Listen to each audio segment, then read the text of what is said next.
Okay, you're good. Okay.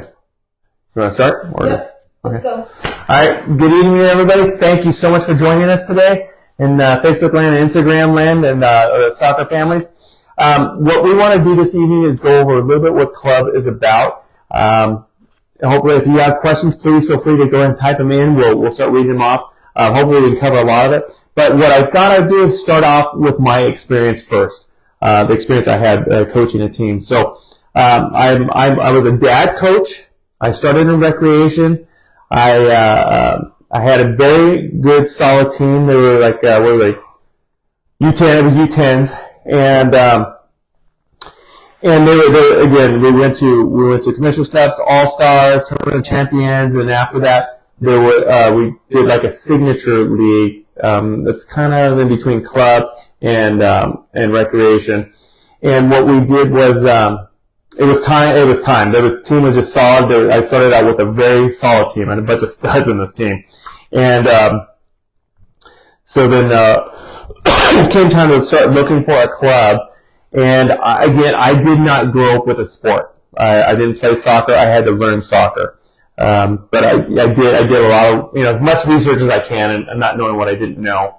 Then Paul from Storm approached me, and then we I had to figure out what club was going to make sense for me, and I had to find one where there's at least a good, experienced director there, and that was super, super, super important. I can't stress that enough. So as we started off, you start with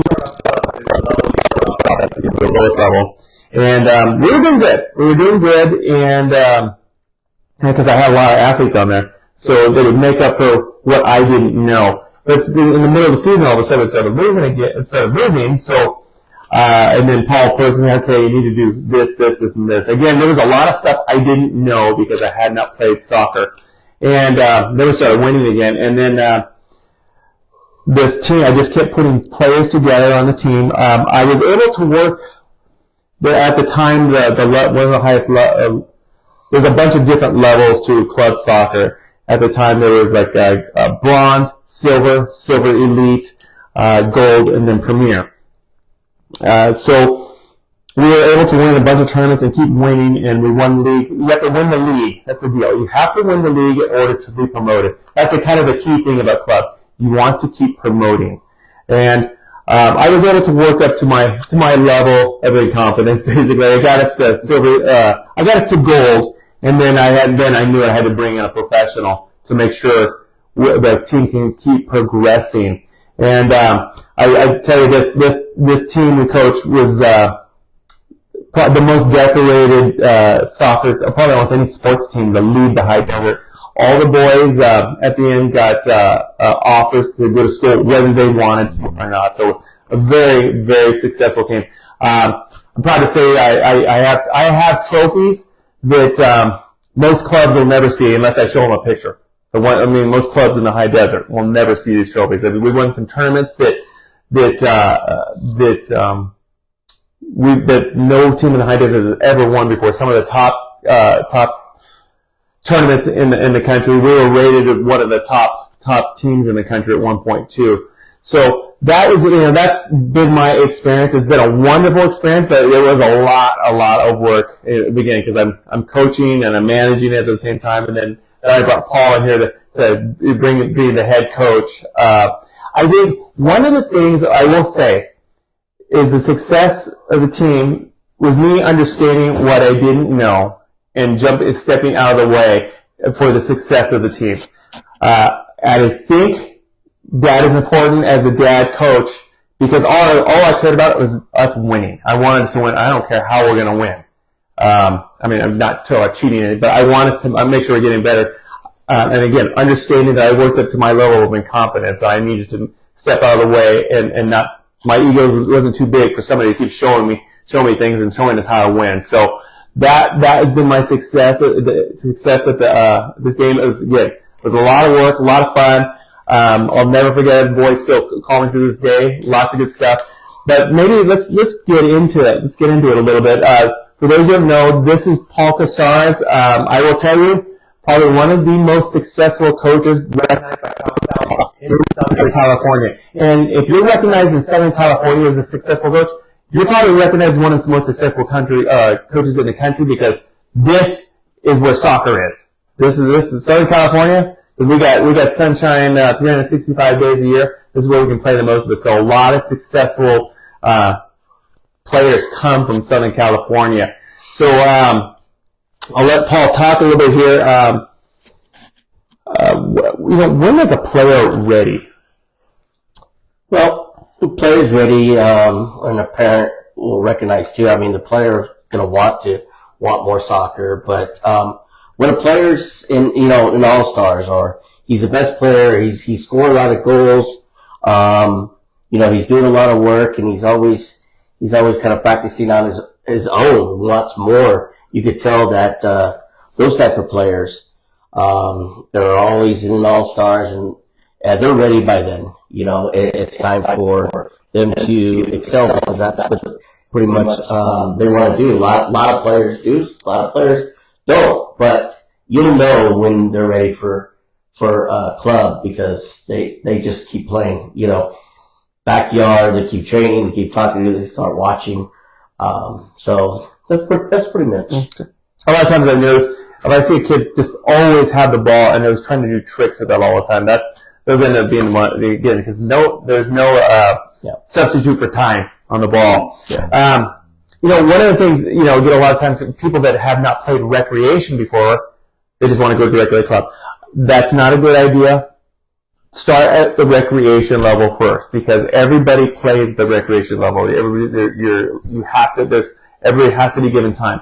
Club is competitive, and you're not going to. It's not all time is going to be equal. What kind of commitment are we talking about when you join club? The commitment between teams is a little bit different. Yeah, there is commitment, but a lot of parents, they think, oh no, I've got to be gone all the time and all this. Just the commitment is, you have fall, the main season. Half your games are at home, half are away. And when you first start out, a lot of your teams, the way they organize the league is you're playing some of the high deserts, some San Bernardino, maybe Norco, maybe some Claremont. Palm Desert, probably the furthest you go if you're matched up. So it's really reasonable in the fall. And then, commitment, then you got State Cup. There's some tournaments. And key is having a manager already put this out for you. They'll outline the whole year so you can, you can plan. There's time for vacations. Obviously, there's going to be a lot of soccer. And then they have spring. They decide to do spring, and then you've got a little bit of a span of games each weekend. But tournaments are usually spread out. You're not going in and having a tournament each week and stuff like that. But the practice time, the players trying to be the starter. There's commitment there, always at practice, being committed to, the team and all functions they do. So yeah, it's a little bit of commitment. Driving them 2 days a week is practice, and then you got a tournament, or maybe you have a scrimmage on a weekend. So it is definitely a lot more commitment in that, but it's pretty reasonable, to space your time and organize yourself for that, I feel.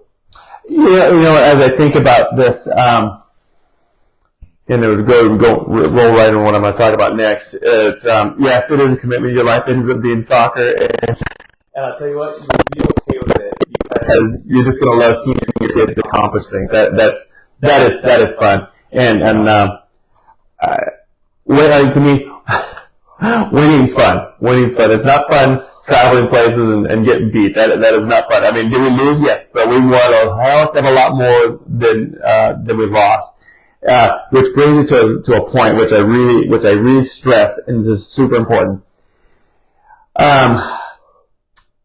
Some coaches, and maybe with dad coaches like myself, they can't want to come out and do a club. You gotta go in with the right frame of mind of what you're gonna do. I was lucky because I had all these kids, these boys that were just like, I mean, really, on one team, I had all the studs of the desert on one team, and I had them early on. And me again, it's just me. Don't take this wrong. Winning's. A lot of people say winning's not everything, but I want to. If I'm going to be spending time and money on something, I want to make sure we're going to be successful. As long as everybody's trying their best, and we're doing a lot. We're accomplishing a lot. You've got to make the decision that what you're doing it for. Are you just wanting to keep a team together and be fine with it, win or lose? Because if you're not trying to accomplish something, because it's serious, because you're spending money and you're driving every weekend. If you're not trying to accomplish something, it'll be very disheartening, because if you're going and getting beat all the time and the coach isn't changing anything, it's not going to be a good experience for you. So again, you got to, hopefully, if it's a dad coach like myself, hopefully it's one that's going to keep learning. And that is the key to this. They got to keep learning. Even since Paul's changed so much when I first met him, because he's always constantly watching the game, learning different techniques, and even to this day, because we coach together, and he's constantly looking at things differently. So that's a key. Maybe you got to speak to that just a little bit about what the coaching mentality needs to be. Again, it goes to speak. That's the kind of thing. What should I be looking for in a coach? Yeah, I mean, I've been coaching over 30 years, and I'm still learning every single day, all the time. You have to keep up with the times and everything, and every coach has got to do that. And when you look for coach, you come out and you say, hey, this coach, it's your age group, and see what his experience is. How long he's been coaching. You don't have to go too much into detail, but just see how long he's been around. What's club he does. What kind of backing the club has a lot to do with it as well. And I hate to keep harping on this, but what is the track record? Might be a part. Are you okay with losing every weekend? I mean, I've run into some coaches. I know they've been coaching. They'll say, I've been coaching 20 years, but it seems to me they've been coaching the same year over and over. And that's not what I was non-negotiable about things like that. That's what I had to keep learning and getting better at that. Like I said, and when it was beyond me, I knew I had to find. I had to bring Paul into the picture and say, okay, let's take us to the next level. And again, I really stress on this. I mean, it might all sound fun. We're all going to bring our friends together, but you're spending money every single weekend, and everybody goes in with the best intention. And then I was telling the coach, I was telling the story. I said I had a good target team, but if you don't have like the best players, it's but you got to have you got to know how to train them all, to coach them up, because maybe you get a couple good solid players. What happens is, if you're not constantly winning, what happens is they get taken to another team. Like some other coach will come scout them out, and then before you know it, you lost a good solid player, and you're just a team struggling, and then people lose their interest in it. That's the other side of club that a lot of people don't really think about. Yeah, there's another big side of that. Is what sometimes you don't realize is the training grounds, the facility. There's many clubs, in the desert, down the hill, they're practicing on 30 by 30 yards with goals because they don't really have permanent fields. They don't have lights. They have to use a portable light, or they gotta share a field and there's still no goals, or maybe they have one goal. It is very important for the club. Do you have practice fields? Do you have lights? Do you have goals? It's very important about in training, getting your, the player the full part of the game. You can only do so much if you're just on a 30 by 30 grass with the team, versus now you've got, another complex that has goals and multiple goals, to train. The development is picking a club that has all these things, is stable, and home games is very important as well. Why should a player want to play club at the higher level? Yep. Well, they big thing is getting them in the club because when they get to middle school, they want to make that middle school team. They're playing with their friends, and then the friends will go to clubs. Some friends are not, but they start thinking of, I want to make this team, so I need more competitive because the middle school is the start of it. You got school, you got to make the team, you got to keep your grades, and then now you've got high school. Now it's even a bigger picture for them is trying to make varsity their freshman year, trying to get playing time. Sense of pride to play for your school. Yes, and that's now another step for to college because then they start thinking, what, I want to play college. Well, it starts at middle school, high school, and in high school it is pretty big time competitive at high school, and that pretty much gets them ready to school wise and stuff like that. But they want to play in college, so that is pretty much the steps. Why So one of the things we'll make sure we're clear on this. College coaches aren't going to high schools and looking for players unless somebody's spectacular and they've heard about them. They're going to higher level club tournaments. So one of the things I didn't realize when I'm doing it, because I wasn't even sure why I was doing club. I just, hey, I got this really good team. Let's sit together so we can keep winning. That was fun. And what I didn't realize, when you first start club, it's a race.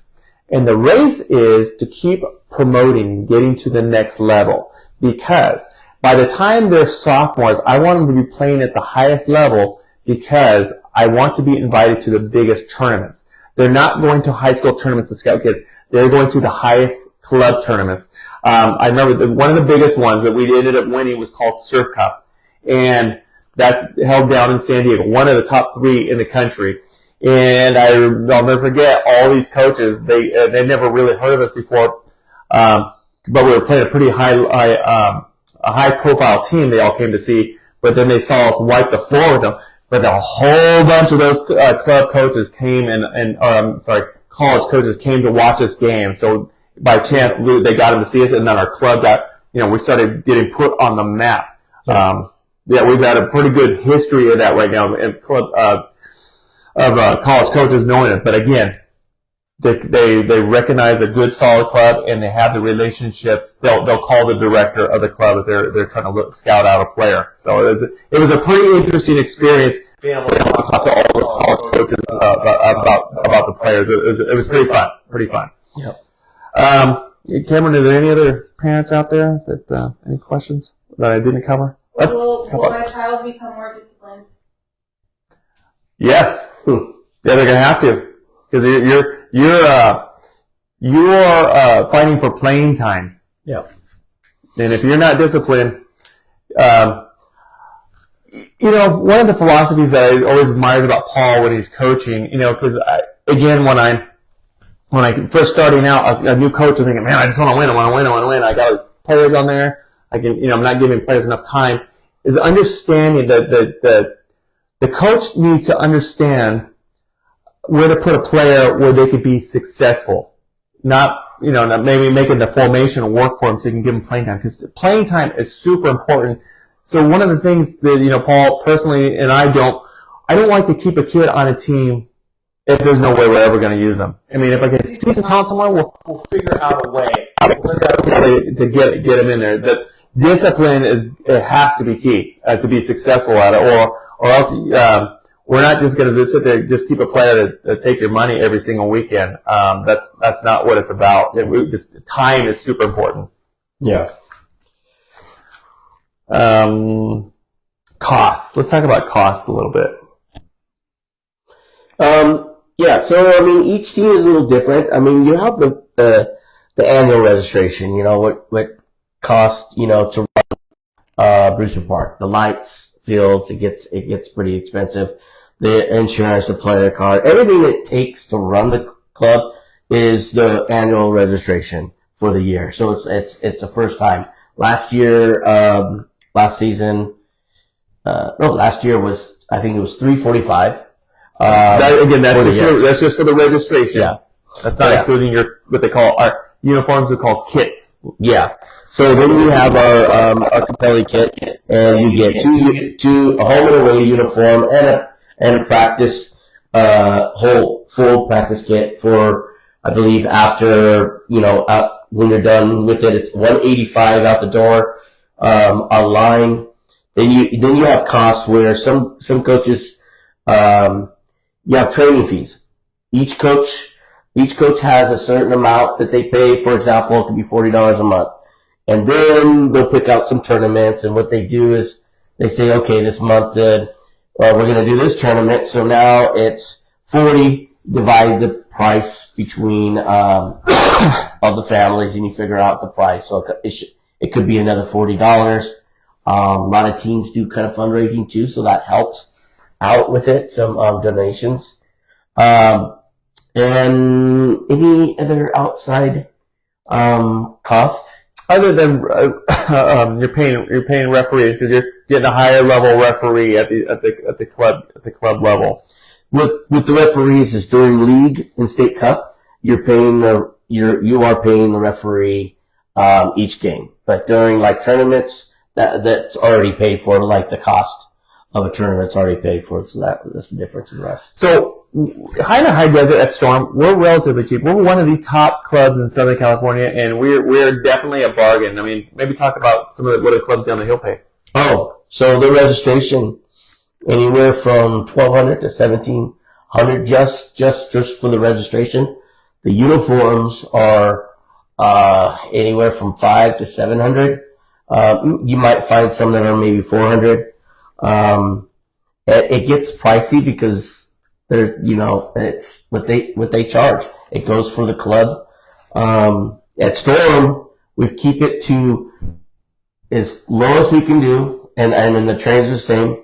As low as we can, just to function and keep all the extras and the perks we do at the club, because we want every kid to be able to play club, and a lot of people can't afford all those big prices, and we're trying to keep it as low as possible so everyone could be able to, afford Storm.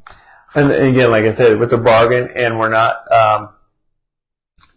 definitely not discount because there is quality to this. Because again, we are a very recognized club now, and we get invited to the biggest tournaments where you want your kids to be seen, if that is your goal, or if your goal is just to play on a good team. That's then you're going to play on a good squad. That is for sure. Any other questions out there that are popping up? I haven't seen anything else. Now's the time. Did you address recreation versus club? Oh, no, we didn't. Okay. What's the difference between a recreation and club? Even if my child has played already. Okay, so recreation is when you're first starting out. So, again, mom and dad coaches are all out there.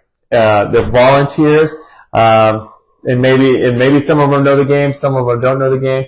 The training is it's a whole lot different. Again, we're all volunteers out there. I was a volunteer, and we're all trying to learn our way. We're going on YouTube, trying to find some drills to show everybody. With recreation, everybody is designated a certain amount of time they have to play. I think that's probably the training and the playtime is probably the biggest difference. We try to even out because at recreation we want to make sure everybody gets a chance to play, and we'll try them all positions. I'll let you speak to club on the. Yeah, I mean the recreation is the very footsteps of fundamental development of just understanding the game. For recreation versus the club is now, like you said, is now you're starting to develop your position, your talent, and part of the game by what position you get. It's obviously competitive. More money in club versus rec. You pay your one-time seasonal fee. You get your uniform and pictures. So, I don't know. I pretty good cover it. I think that pretty much covers it. Recreation, it ends. At club, man, you're year round. You're pretty much year round. So son is asking, what age should we start club? Well, that's kind of, let's see, at Storm, there's clubs that actually have 2019s. And with club, it's every year, where versus rec, it's every 2 years, like U8, U10. Before we go, when we say like 2019s, we're talking birth year, because that's how club works. They don't work a school year, it's birth year. Yeah. So if my kid's looking for a team, okay, they're gonna ask, what's his birth year? Was it 2017, 2016? And that's how we place kids. Right, and that's, for us, it's too young. I think you really want, it's like, when should be ready? Well, one, they need to be ready. And, you know, we've got 16s, we've got, some 17s, and it's, you're gonna know when you're ready, like what I said, is how your player's developing and playing rec. What I do want to say, if they're serious, they want to make middle school, they want to make, you know, high school and be successful, there is a time that it's too late. And the too late is, you know, they're joining club in 8th grade, 7th grade, even 6th grade is stretching it, but you're still okay. But, like you said, there's a timeline. And for them to get that experience, it's kind of too late. So what is like U10s? U10s is a good age, really good. U8s, you know, they're really young. And then you got U12s. So U12 is 99, which is right now 99 for the club is 2013s. Okay, so they're playing 99. So they definitely need to be the next year where they go 11v11, because it's a big jump, two different games. So I hope that helps. Yeah, we're not saying it's impossible. You know, I think we did take a kid that was 6th grade, but he was an athlete, man, and he was fired up about learning the game more. So we're able to put him to use, and he kept practicing. And was able to work his way into a starting role for us. So it's not impossible, but it's just tougher. There's no replacement for time. Time is super important. 2 more questions. Am I locked into club? What is the actual commitment? Basically, they're asking if my child plays for several months or a year and it just isn't working out. Are they locked into a contract? For us, no. We don't do contracts. You can't really have contracts of youth. I mean, other clubs say they have contracts, but they do have the responsibility. The financial responsibility, and also the league that we play in now, SoCal League. There's rules, and where you can't, you know, there's a lot more in that where you can't just transfer. After, like, for example, they're there. Let's say they're there for, you know, after fall, they do state cup, and then they want to venture of moving somewhere, you know, looking somewhere else. Maybe it's just not, you know, right for them. There is time periods for them to go, you know, to another club, you know, but there's no contract that never holds up like these other clubs say they sign it. But I also want to add Storm has training all the time. There's always extra training if that's needed. Yeah.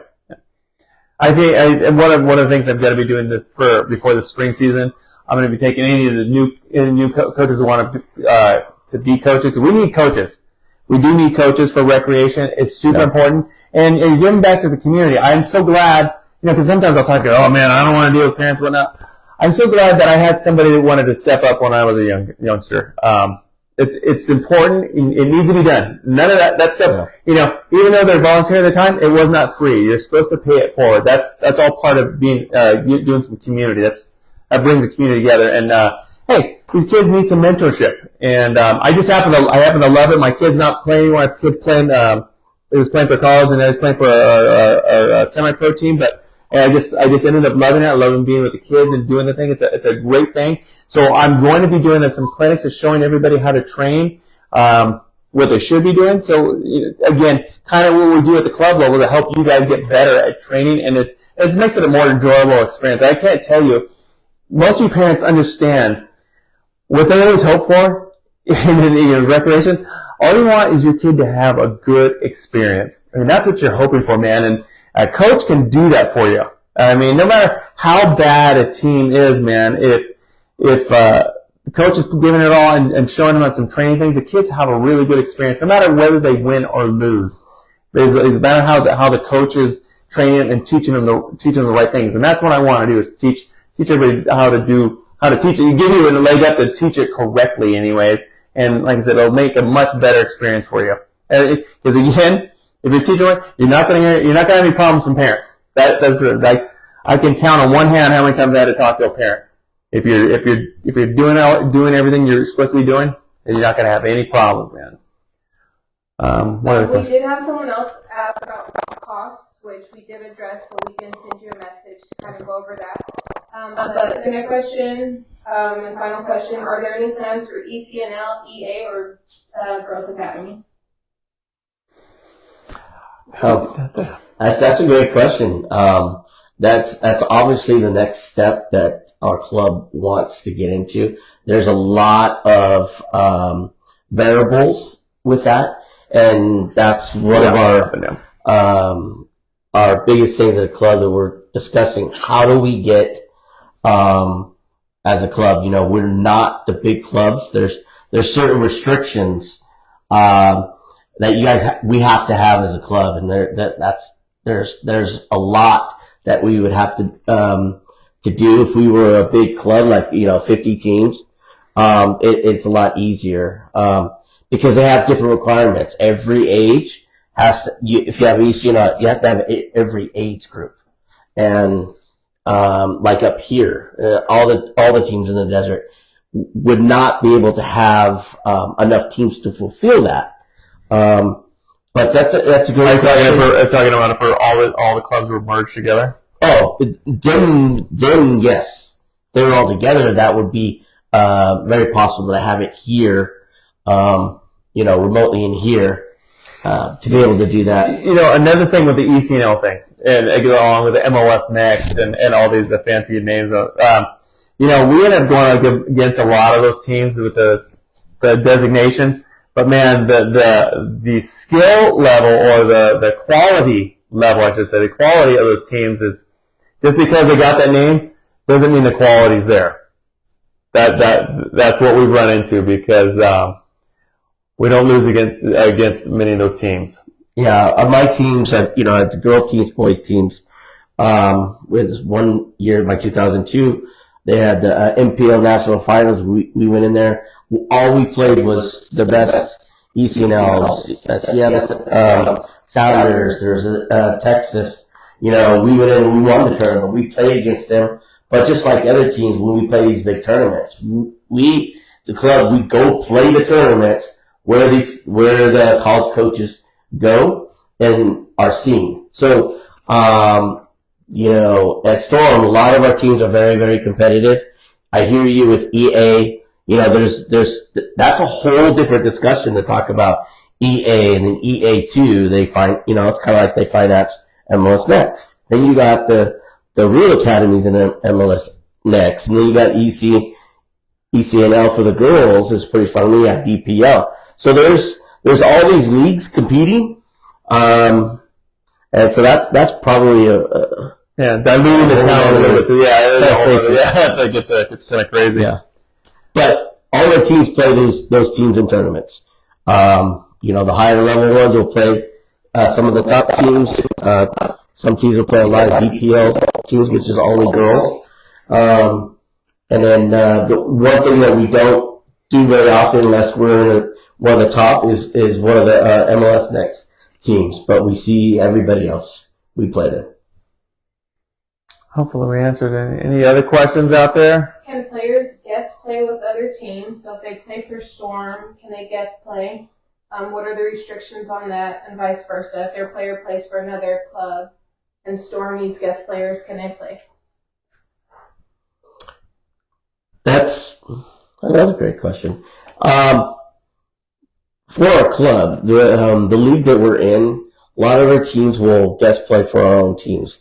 You don't see too many, like, say, for example, a SoCal team, our team, and then going to down the hill to another SoCal team to guest play with them. Guest playing, for example, your team that is not, for example, your team didn't make the invitation for Surf Cup. Okay, so you put your players into a pool, and those ones that did, they're always, looking for players, and then they ask you to guest play. When you're going to go guest play for maybe some team in Arizona, San Diego, or you're helping that's an opportunity for the kid that we invite, but it's not normal that we send our players to go guest play for the team we play in league or something like that. Yeah, especially if for a tournament that really is not. Unless it's a surf cup. Yeah, something big like that, or your Dallas Cup, or you're playing National League Pro. We want players and we borrow players from that too. But that's a big deal because there's lots of college coaches there, and it's lots of opportunity which we're all trying to provide to our kids, and because that's really what we're trying to get is get teams like the colleges. Any other questions? Asking about Storm hosting its own tournaments. Yes, the plan is to the first weekend of June. And that were our first club.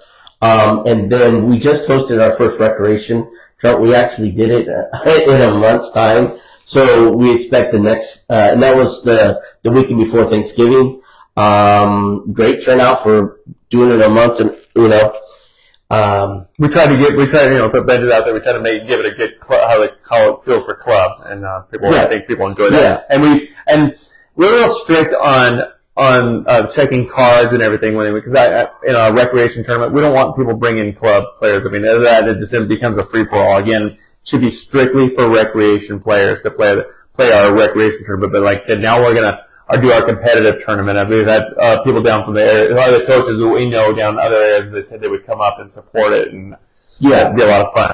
Yeah. So like I said, we're shooting for the first weekend of June for the club side, but talking about that weekend before Thanksgiving, that was kind of our trial thing. So we want to make this Thanksgiving tournament before class 1 for club, and then class 3 for recreation. So at 2 different levels. They're not going to play each other, but it's going to be, we're trying to put that club tournament that same weekend. So they can get a feel. Yeah. What are the questions? Any plans for a girls 2017 club team? We do. Oh. We have tryouts for. Yes, that was conducted yesterday. 16 to 14. Yeah. The 17. Okay, so we do have.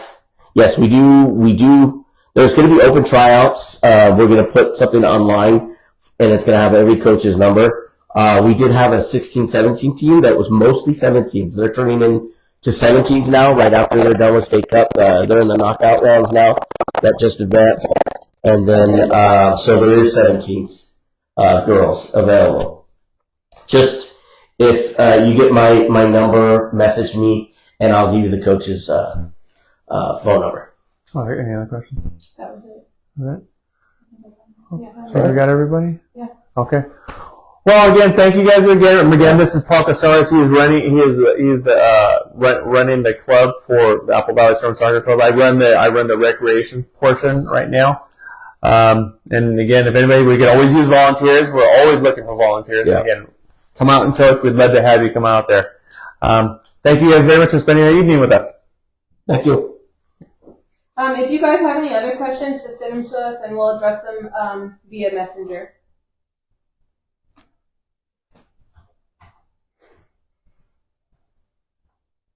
Okay, that one's done.